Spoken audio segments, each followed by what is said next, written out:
Hi friends, I am Martin. Word of the day is uphold. The word uphold is a verb. It means to defend or keep a principle or law, or to say that a decision that has already been made, especially a legal one, is correct அப்படின்னு சொல்லலாம். அதாவது ஒரு கொள்கை அல்லது சட்டத்தை பாதுகாப்பது அல்லது கடைபிடிப்பது அல்லது ஏற்கனவே எடுக்கப்பட்ட ஒரு முடிவு, அதாவது சட்டமானது சரியானது என்று கூறுவது அப்படின்னு சொல்லிட்டு அர்த்தம்.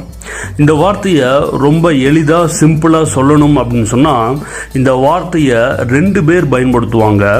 ஒன்று நீதிமன்றம், இரண்டாவதாக காவல் அதிகாரி. நீதிமன்றம் ஒரு தீர்ப்பினை வழங்கும் பொழுது ஆதரவு தெரிவித்தல் என்ற அர்த்தத்தில் பயன்படுத்தப்படும். அதே நேரத்தில் காவல் அதிகாரி ஒரு சட்டத்தை நிலைநாட்டும் பொழுது நிலைநிறுத்துதல் அப்படிங்கிற அர்த்தத்தில் இந்த அப்ஹோல்ட் அப்படிங்கிற இந்த வார்த்தையானது பயன்படுத்தப்படும். பொதுவாக அரசாங்கம் ஒரு சட்டத்தை இயற்றும் பொழுது அந்த சட்டத்தை எதிர்த்து கிளர்ச்சியாளர்கள் கிளர்ந்தெழும் பொழுது அந்த சட்டத்தை நிலைநாட்டுவதற்காக காவல் அதிகாரிகள் கிளர்ச்சியாளர்களை எதிர்த்து நிற்க வேண்டும் அப்படிங்கிறது தான் காவல் அதிகாரியினுடைய வேலை. அரசாங்கம் இயற்றிய அந்த சட்டமானது அந்த காவல் அதிகாரிக்கு கூட பிடிக்காம இருக்கலாம், ஆனால் அந்த சட்டத்தை நிலைநாட்ட வேண்டும் என்பதற்காக அவர் செயல்பட வேண்டும் என்பதுதான் அவருடைய வேலை.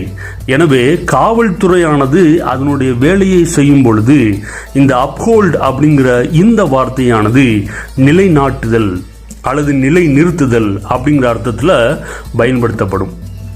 அதப்போல நீதிமன்றத்தை நீதிக்காக ரெண்டு பேர் நாடும் பொழுது சட்டத்தின் அடிப்படையில் யார் பக்கம் ஆதரவு இருக்குது என்பதை தெரிவிக்க வேண்டியது நீதிமன்றத்தினுடைய வேலையாகும். இவ்வாறாக நீதிமன்றம் ஒரு நீதியை வழங்கும் பொழுது அப்ஹோல்ட் அப்படிங்கிற இந்த வார்த்தையானது ஆதரவு தெரிவித்தல் அப்படிங்கிற அர்த்தத்தில் பயன்படுத்தப்படுது. எனவே ரொம்ப சிம்பிளாக சொல்லணும் அப்படின்னு சொன்னால் இந்த வார்த்தையை ஆதரவு தெரிவித்தல் மற்றும் நிலைநாட்டுதல் அப்படிங்கிற அர்த்தத்தில் தமிழில் பயன்படுத்தலாம். ஸோ இந்த அர்த்தத்தில் சென்டென்சஸ் சொல்கிறேன். The court upholds the amendments made by the government அப்படின்னு சொல்லலாம். அதாவது அரசு செய்த திருத்தங்களை நீதிமன்றம் ஆதரித்தது அப்படின்னு சொல்லி அர்த்தம். இன்னொரு சென்டென்ஸ் சொல்றேன். The police arrested the politician and upheld the law அப்படின்னு சொல்லலாம். அதாவது காவல் அதிகாரி அரசியல்வாதியை கைது செய்து சட்டத்தை நிலைநாட்டினார் அப்படின்னு சொல்லிட்டு அர்த்தம்.